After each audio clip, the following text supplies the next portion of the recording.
All right, so it's about a minute after one. I'm sure we're going to have more folks logging in, but I want to be respectful of everyone's time. My name is Daryl Wacker. I'm Director of Operations for NMA, and we're joined by Abby Funk, our Director of Member Services. And I'd like to introduce John Schmidt, our speaker for today, who's got a great topic in the spirit of the season. I'm not going to spend a lot of time introducing John because he's got an introductory slide, but I would say John is a senior manager at Boeing Phantom Works in the St. Louis area. So, John, let me get your screens up and you can take it away. Sounds good. Thank you.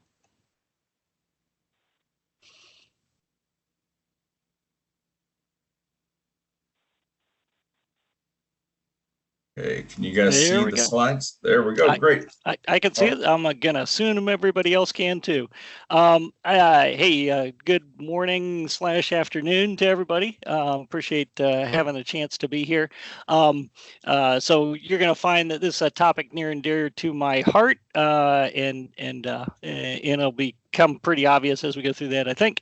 But just to kind of level set, so it'll all make sense why he's the way he is. I'll introduce myself a little bit. I put the M in my name up there because at the Boeing Company, there are more than a few John Schmidt, so we have to have our middle name to try to keep ourselves straight.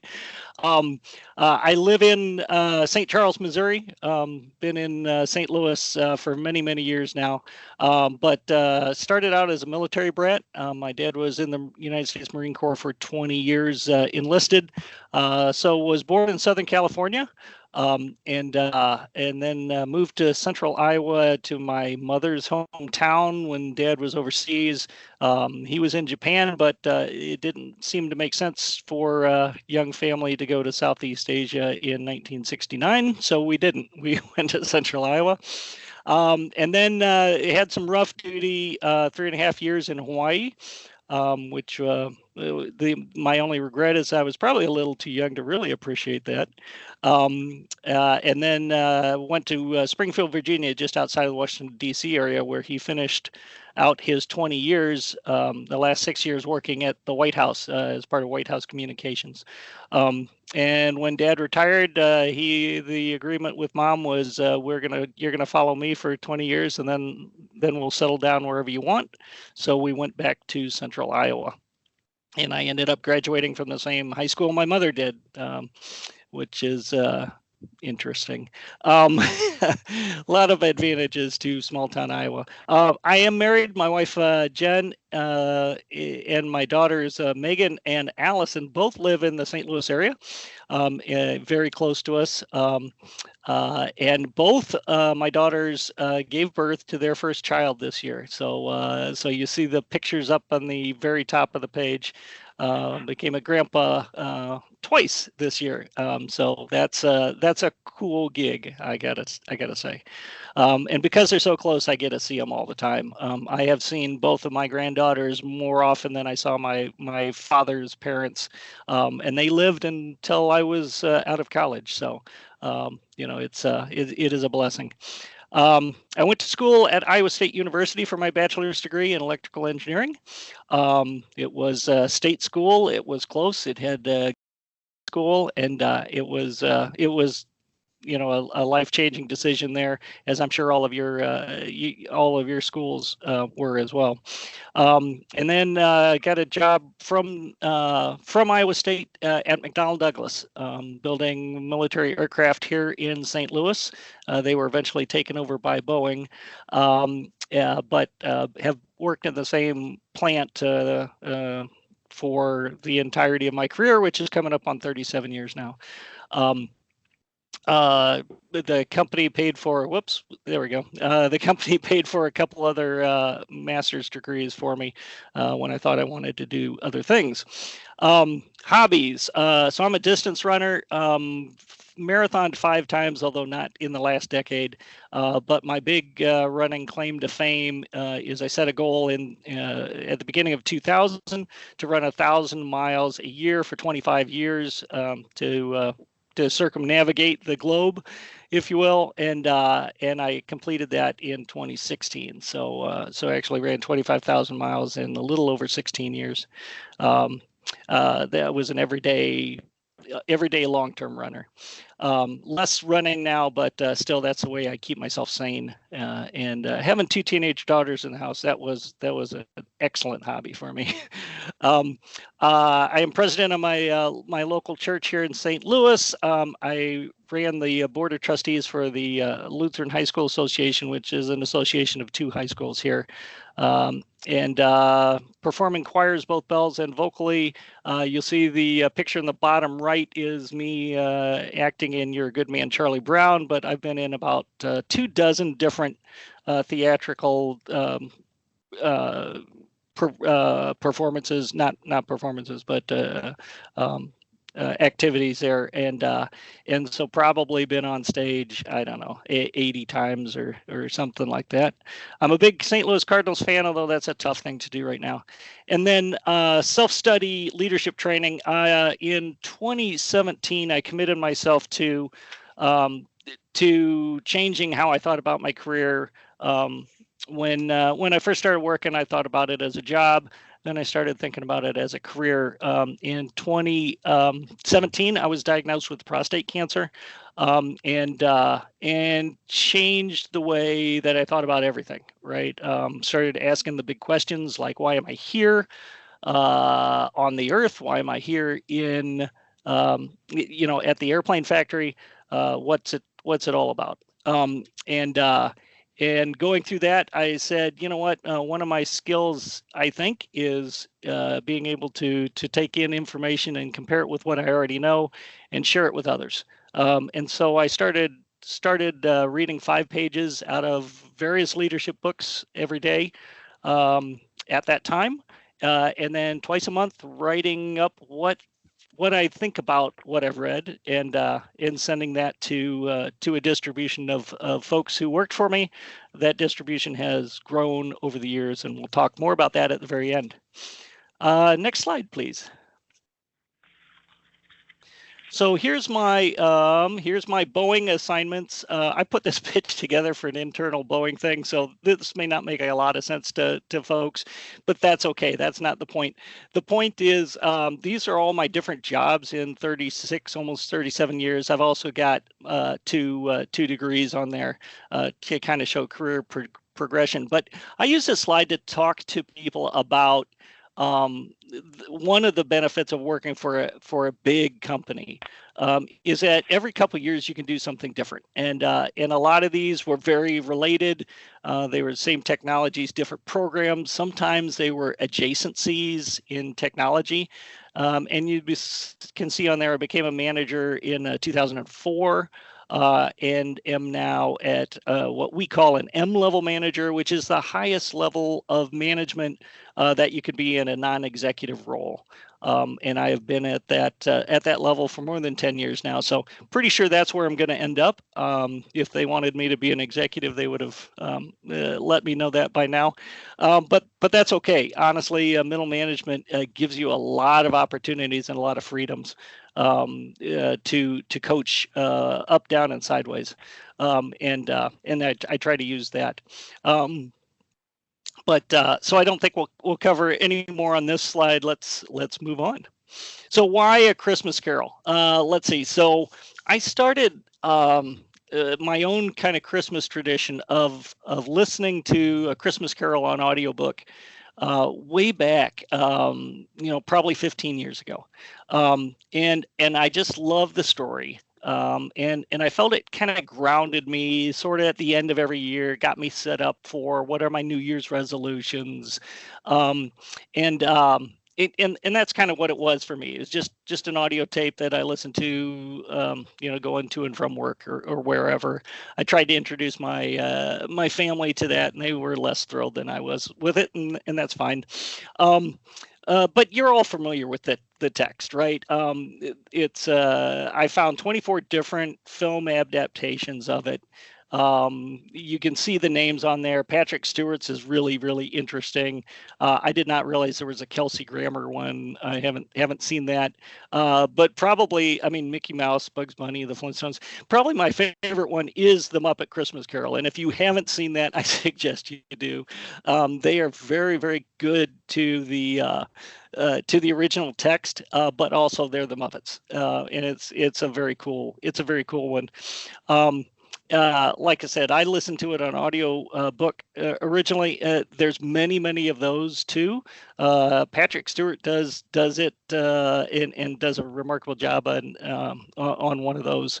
But yeah, you can find it very easily anywhere. And everybody knows the brief outline of the story. I mean, if you think about it, it's kind of weird, right? I mean, we throw the term Scrooge around all the time, right? Somebody's a Scrooge. It's become an English word now, right? It's not a name anymore. It's a descriptor.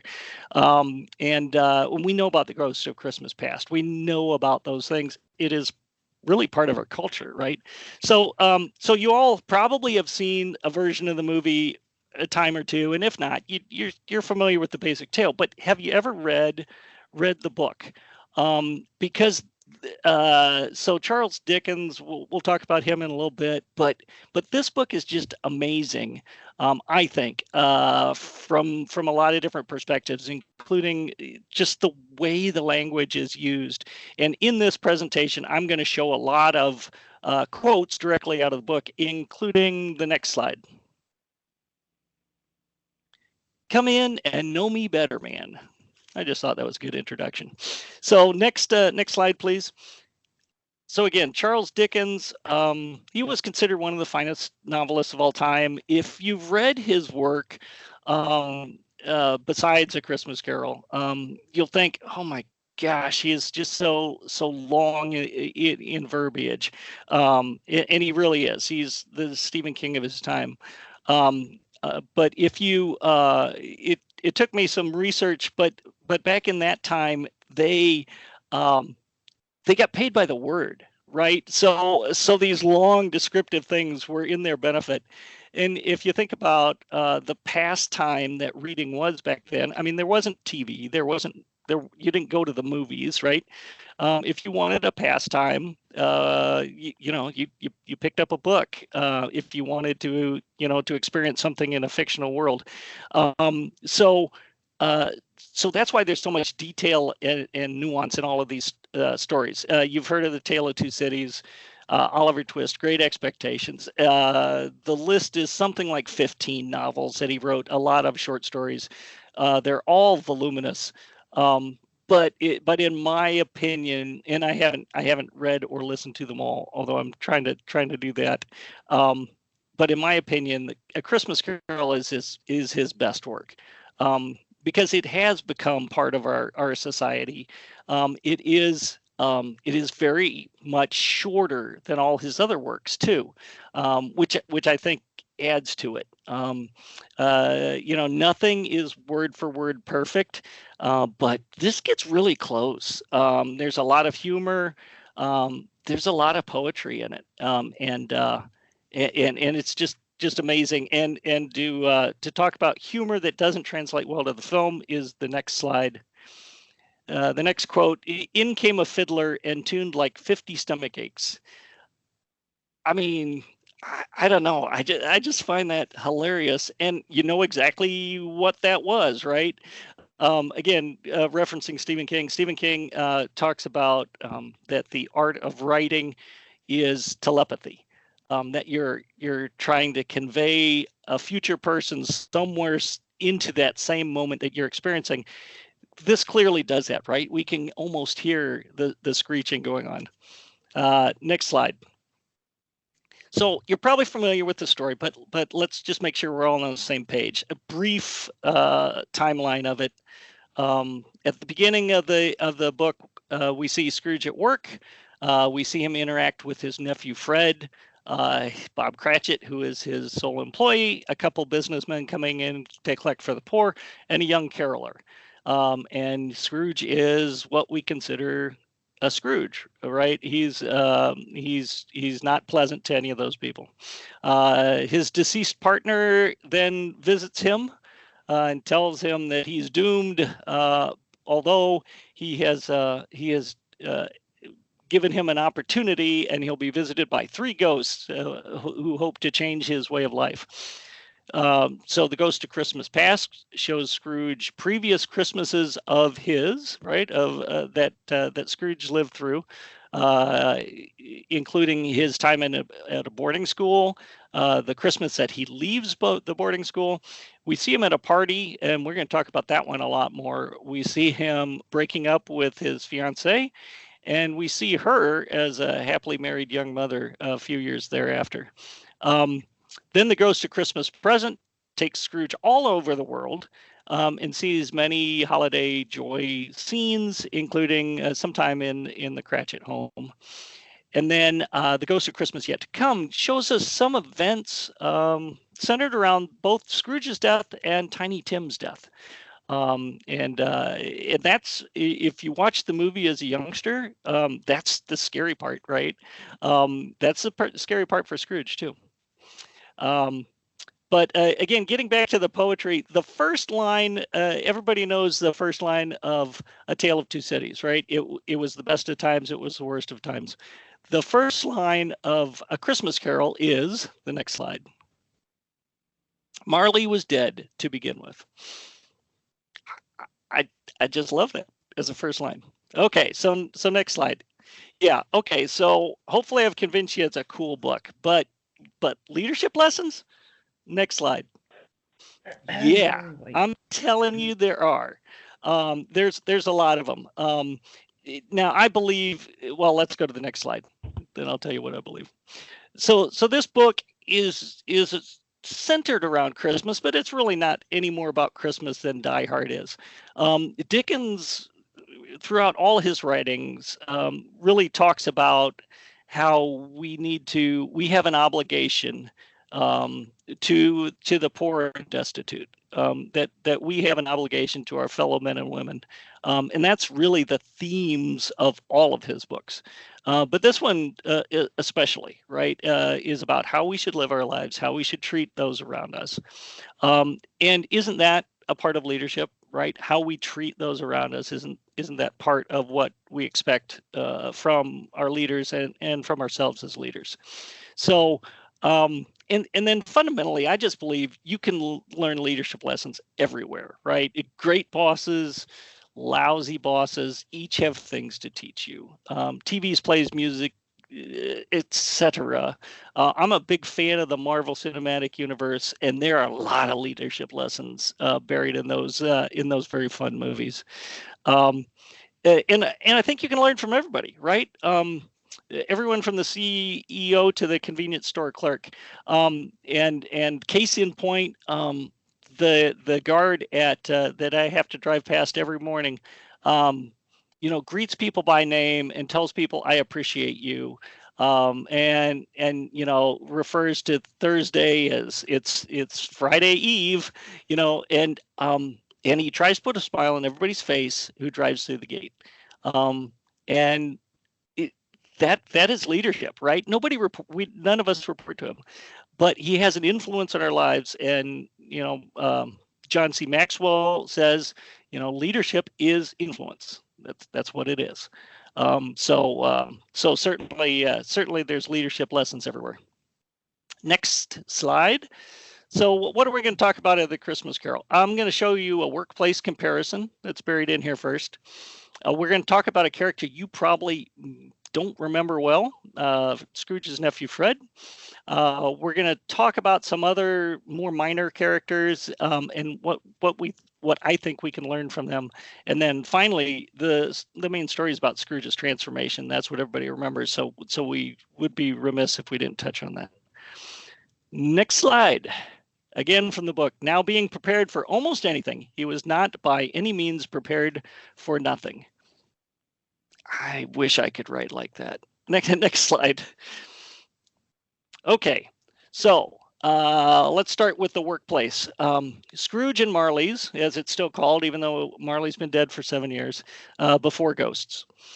So any visitor that comes in, boy, this is a horrible place to walk into, right? This disdain, suspicion, a lot of other bad behavior. There is no customer service rep at Scrooge and Marley's. The working conditions are terrible. Scrooge's office is cold, and Cratchit's is even more cold. It's super cold, right? And it's referred to as a dismal little cell. He has a single coal as his source of warmth. Remember this, there's no indoor heating. This is what's keeping the December London temperatures at bay, is this little tiny piece of coal. Um, and Cratchit is not a teammate, right? Cratchit is an employee who is mistrusted, who is seen as not even a resource, not really even a person. He's constantly being watched. What do they talk about at work? They don't talk about anything except work at work. Work is the sole focus of them being there. And Cratchit is just treated very poorly, right? Underpaid, underappreciated. He expresses his opinion at one point about something, and he's threatened with being fired, right? So it's not a place that you want to work, right? And this brings us to Scrooge's catchphrase, right? Next slide. "Bah," said Scrooge, "humbug." Now I'm going to compare and contrast this with the other workplace that we see. Next slide. So we see in the Ghost of Christmas Past, we see Scrooge and the ghost visiting where Scrooge was apprenticed at Fezziwig's, which if you watch the Muppet Christmas Carol, Fezziwig is played by Fozzie Bear. This is a thriving shop, right? There's 2 apprentices, several other employees. We don't really know how big it is. And this is not, like, play ping pong and sip lattes all day, right? This is a place of work. And they work right up to quitting time on the dot on Christmas Eve, which I looked it up. Typically work hours in London this time period went to like 7 p.m.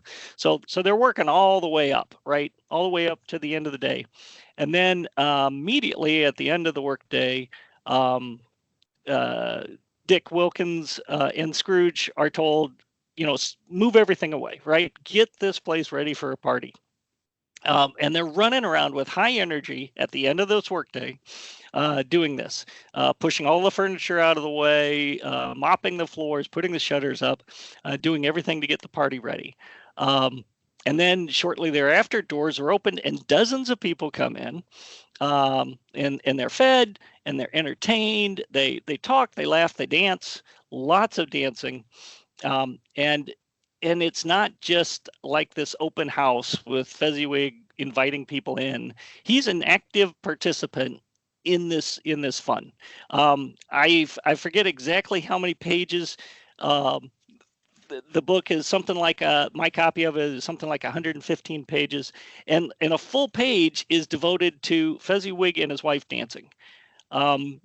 This is really important to Charles Dickens, right? This is amazing that he's not.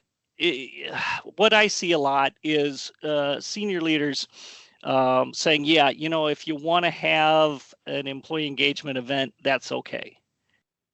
That's different than being the active participant. That's different than having as much fun as the people around you and feeling responsible for making sure that it is enjoyable. And then so how does that create a feeling about Fezziwig and about the job? Well, so after the party's over, everybody's left. Scrooge and the ghost overhear the apprentices talking, and they're just praising Fezziwig like crazy. And so this is this is what passes between the Ghost of Christmas Past and Scrooge. Next slide. So the ghost says, "A small matter," said the ghost, "to make these silly folk so full of gratitude." "Small," echoed Scrooge. Next. Why is it not? He has spent but a few pounds of your mortal money. Is that so much that he deserves his praise? It isn't that, said Scrooge. Next. He has the power to render us happy or unhappy, to make our service light or burdensome, a pleasure or a toil. Next slide. Say that his power lies in words and looks, in things so slight and insignificant that it is impossible to add them up and count them. What then? Next slide. The happiness he gives us is quite as great as if it costs a fortune. Next. Okay, so comparing these two places, right? Where are you going to have employee suggestions that make the job better, easier, right? Innovation. Who's going to stay late when they need to? Where is the energy? Where is the customers going to be happy? And if modern leadership and management texts, unless they are all entirely wrong, clearly Fezziwigs is going to be more profitable, right? Because all of those things matter, right? Bringing your best to the job matters to the bottom line.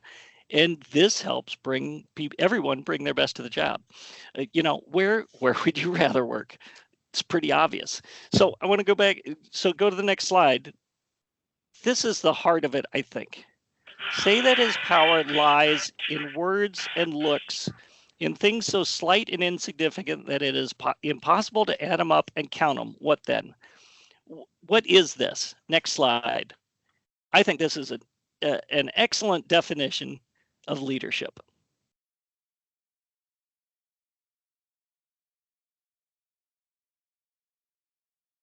So I think here you learn that everyone's happiness is part of our responsibility. I already said the second one. We don't just support employee engagement activities. We have to participate. It has to be about us too. And I think employee engagement, we color it in a lot of different ways. And we talk about the trappings of the office, but it's not about office hours or work or work from home or bonuses or personal time off. I believe fundamentally employee engagement is about the connections that you make at work and believing that your inmost being matters to the organization, that you as a person matter. And I think that's what it's all about. And I think that's where the magic of employee engagement activities, where that is. So next slide, just another quote. And he found that everything could yield him pleasure. Boy, this is so, isn't it? We've all had bad days where nothing makes us happy, right? And then we've had days where everything we take in stride, even sitting in traffic is fine, right? We hear a funny song on the radio, whatever. And that's about us, right? It's about us.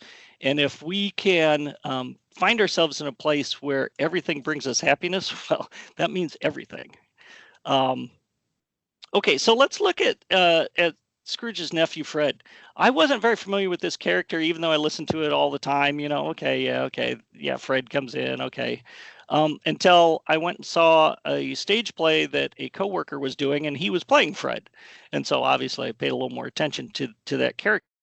He's pretty easily forgotten, but I think he's really central to this story. We see him 3 different times in this 115 pages or whatever it is. He's the first character that speaks. He goes in and wishes Scrooge a Merry Christmas. And boy, oh boy, he gets ripped apart pretty badly for doing that.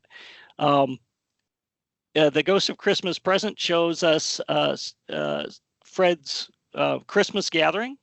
Takes Scrooge there and shows him the current year gathering. And then after the ghosts, when we're back to real time, Scrooge actually goes to that very same party and participates. So 3 times we see him.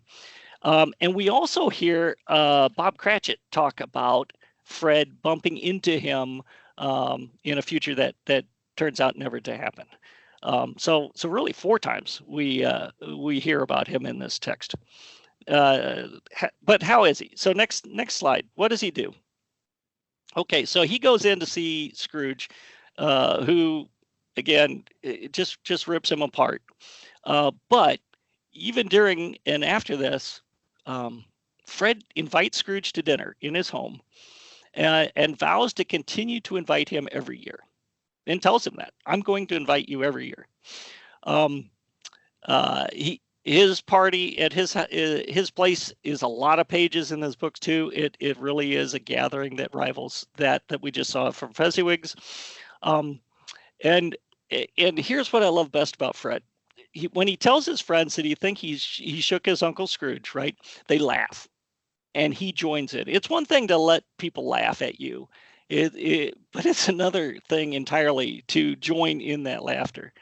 And then he also has compassion, right? He is not this rose tinted glasses kind of don't worry, be happy kind of guy, right? He learns that Tiny Tim died, and he offers to help the family, right? He does something tangible. It's not just again, don't worry, be happy. It's how to find happiness. And I think Fred in this story really exemplifies the whole concept of joy. Next slide. And it has started me thinking about the word joyful, and using it differently, to be full of joy. Joyful, 2 separate words. But that's what Fred is. And it's not what he does, it's who he is, right? He's super joyful all the time. He's infectious with joy. In fact, the book talks about how infectious joy is. Again, I talked about, it's not, he recognizes that there's bad in the world, but he tries to find the best. He tries to make things better. So I want you to imagine knowing him as a friend, and now imagine working for him, right? We're going to get back to leadership lessons. Well, under what circumstances would you leave this boss, right? If his whole demeanor is about being joyful, right? It's got to be a great opportunity, right? You're not going to leave over something silly. Again, if employee retention matters, joy also matters. And next slide is how Dickens describes them laughing at him, but being thoroughly good-natured and not much caring what they laughed at, so that they laughed at any rate, he encouraged their merriment. So I don't care what you laugh at. If you're gonna laugh at me, and that's fine, right? The scarf, right? If you're gonna laugh anyway, I prefer you laughing at something than not laughing at anything. And if that means you got to laugh at me, so be it. Next slide. What do we learn from Fred? Life is meant to be joyful, right? And that includes all our life. The work-life balance paradigm, I think, sometimes confuses us into thinking that we're not, that work is not part of our life, right? We should be alive at work too. And so that therefore we should be joyful at work. We can bring joy in all circumstances. We can make tragedy suffer, and then the victories become even more epic, right? When you're with a joyful team, you've all, I hope, experienced this. When you're with a team that likes each other, that enjoys being together, and then you have some sort of victory, isn't it all the more sweet? I think so. Okay, let's move on to some other characters because we're moving right along. The clock's moving right along. What do we learn from Bob? Bob Cratchit, horrible boss, and yet he separates that experience from his family completely, right? This is a work-life balance hard line. He doesn't bring this stuff home. He treats his family completely well, love, respect. He toasts his boss over Christmas dinner, and inside he can't stand this man, right? But that doesn't matter. Bob teaches us about service, why does he keep coming to this horrible place? Because he must for this family. There's a Simpsons episode that's similar that talks about why Homer goes to work, and it's about the family.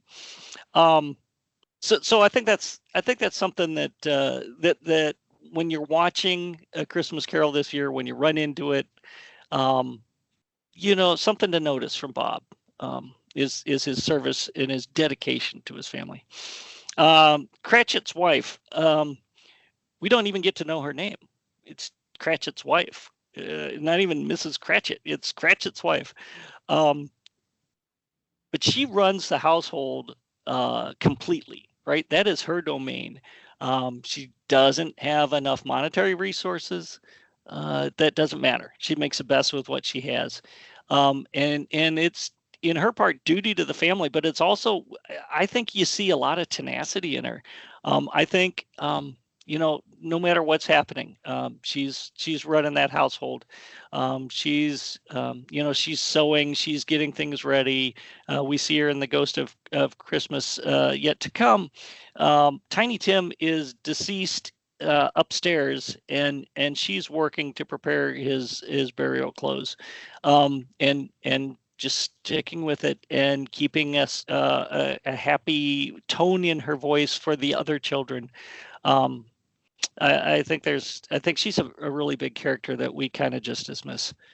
And then Tiny Tim. Everybody remembers Tiny Tim, right? That's not a problem. He's obviously a big character, but I love his empathy. He says that quote about, I hope that the people in church saw me because it might be pleasant for them to remember he who made the blind see and the lame walk. He's had a terrible life, but he's cheerful.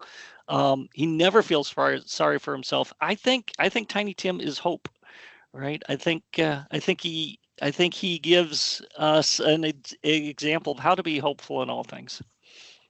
Some other characters. Next slide. The two portly gentlemen, they're called, two businessmen that come in to collect for charity. On Christmas Eve, they're going around collecting for charity in some pretty harsh weather. And they're going door to door, right? I think they are there to remind us about our responsibility to give back with not just our money, but also our time. And not just when we can squeeze it in, right? That we make time to be supportive of those around us. And then you may remember the Ghost of Christmas Future, old Joe, the pawnbroker, who's buying the stolen things that have come off Scrooge's room, and in some cases off his dead body. And he's got all of this junk lying around, but he's buying these little pieces, and they're going to go for, pennies on the dollar. I think that whole thing, it's there to scare Scrooge, but I think it's also there to remind us that our things don't last, right? I don't care how big your TV is. Eventually it's going to break, or somebody's going to steal it, or you're going to not use it anymore. Your things don't last, but your legacy does, right? And as many of the things that get sold in that shop, you also have three people that talk about Scrooge's life, and they don't do it in glowing terms. In fact, they justify stealing from his corpse because he was such a horrible human being. Okay, next slide. So let's talk about Scrooge himself, right? He's fearful of the future. He's miserly. He's money grubbing before the ghosts. After, he is focused on, how can I help people? How can I be there even after I'm not there? He learns to care. He actually sees other human beings as actual people for the first time. He learns about responsibilities. I look at it like, sometimes you walk around and you think that everybody else is this non-player character, right? To use the video game parlance. They're not, right? Everybody is the star of their own show. And And we forget that sometimes, right? We think everybody else is the supporting character, and for our show, yeah, they are. But for their show, you are the supporting character, and I think that's something that Scrooge learns. I think that's something that we can learn every year. And it's never too late to change. Yeah, I mean, it's hard to imagine a more 180 change than Scrooge did. Uh, but it's not too late, right? It's never too late.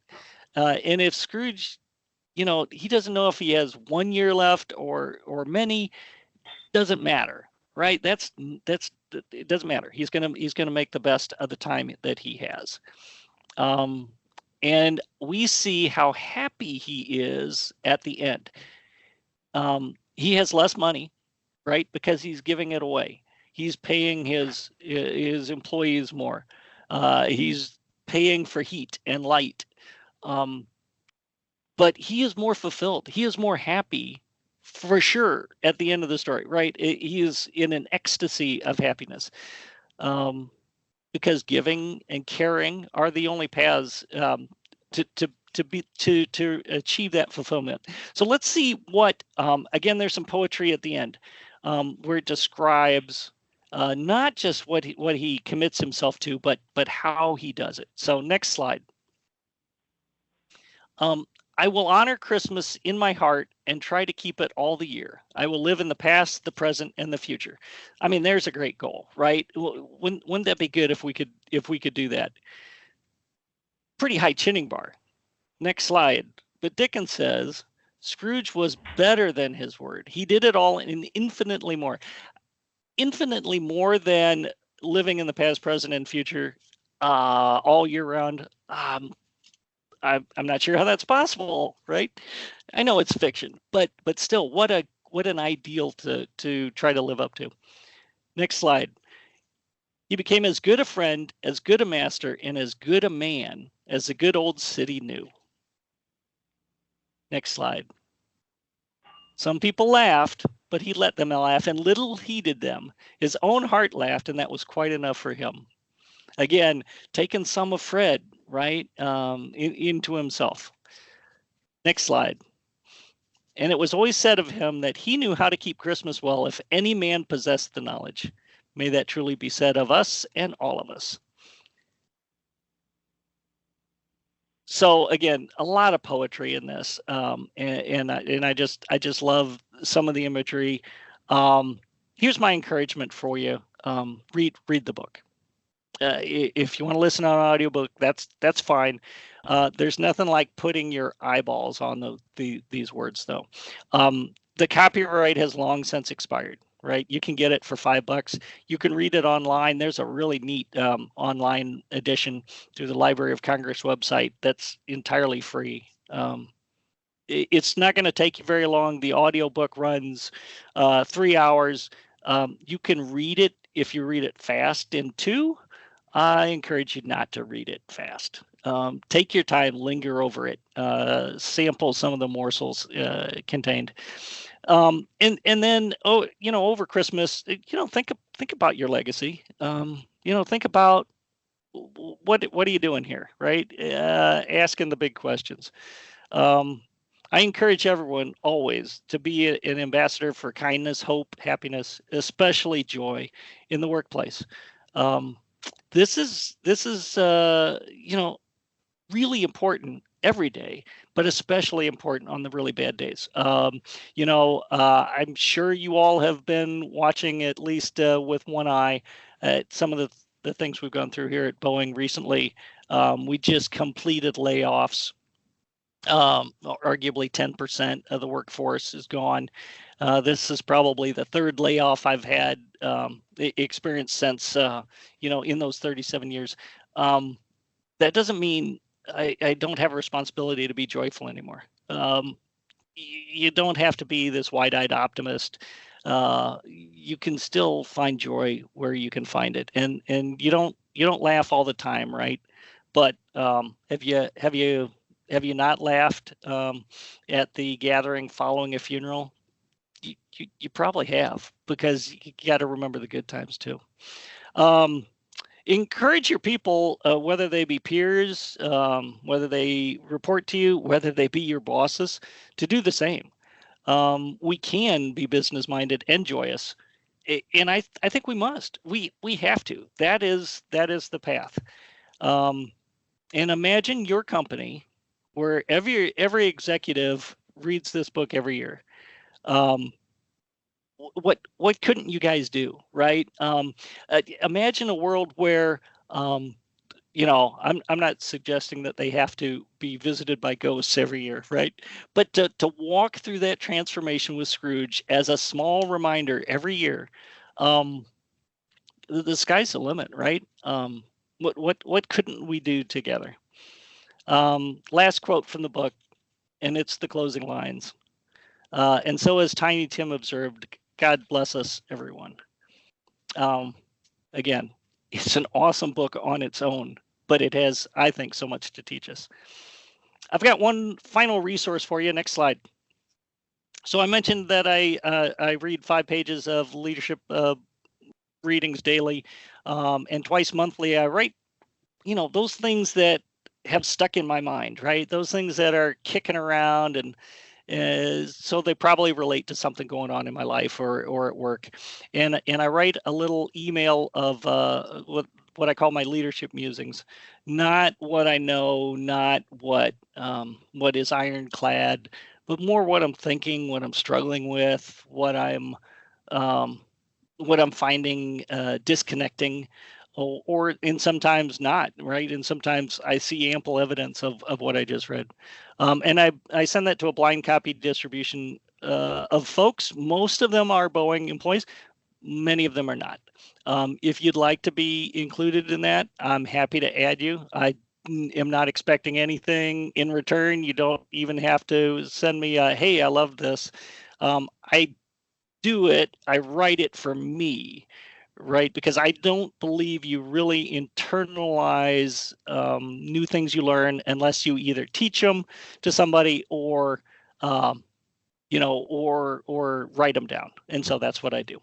So if you're interested, shoot me an email, and I'll add you to the list. If you want to drop off it at any time, that's perfectly fine. So again, I'm doing it for me, not you. Sorry. Okay, that's the end of my prepared talk. I saw a bunch of chat stuff come up. Thank you for participating in all that. Anything we want to talk about there, Abby? Hey, John, thank you. That was really, really awesome. I have read and seen The Christmas Carol, although I'll tell you it's been a really long time since I've read it. Very long. It's one of those things like you have to read, I think, in middle school, and then I just haven't revisited it, Mm-hmm. So no, we had some conversation. Someone chimed in when you were talking about John Maxwell, and I don't know if you knew this, but John Maxwell is a former McFeely winner for NMA. Oh, I did not know that. I think in 2008, maybe. So yeah, awesome. But just chimed in that they have read his great book, 15 Invaluable Laws of Growth, in the best course, and was an awesome book. So must have taken the course as well. I don't know if you've participated in 15 Invaluable Laws of Growth. Yeah, no, I haven't, and I'm trying to think back. All of his books, I mean, he's got so many. I don't. That one doesn't stick out in my mind as one I've read, but I've been a big fan of John Maxwell for a long time, and I think he comes across, in my mind, he comes across very genuinely, very, very openly, and I find I actually try to emulate that in a lot of ways. I can see that yes, I can see that you are the type of manager that you discuss throughout this presentation. So, and we just had a couple of people comment that they're looking forward to renting a Christmas Carol over the break. Good, yeah, and you'd be hard pressed to not to run into it in some way, shape, or form. But yeah, an intentional look is great. Usually one of the stations, I think TBS, maybe shows the Jim Carrey version. Definitely, I've seen that, and the Muppets is everywhere. That's a classic. So yes, I'm with you. That's one of my favorites too. But thank you. This was really uplifting and definitely some good holiday cheer to send us off into the season. So with Daryl, I don't see anything else in the chat. Last call for anybody have any comment, chat. Feel free to unmute yourself. You don't have to type if that's easier for you. So our next webinar this will be our last one for 2024. We will have another webinar January 23rd. We're moving to the 4th week there due to our board meeting that week.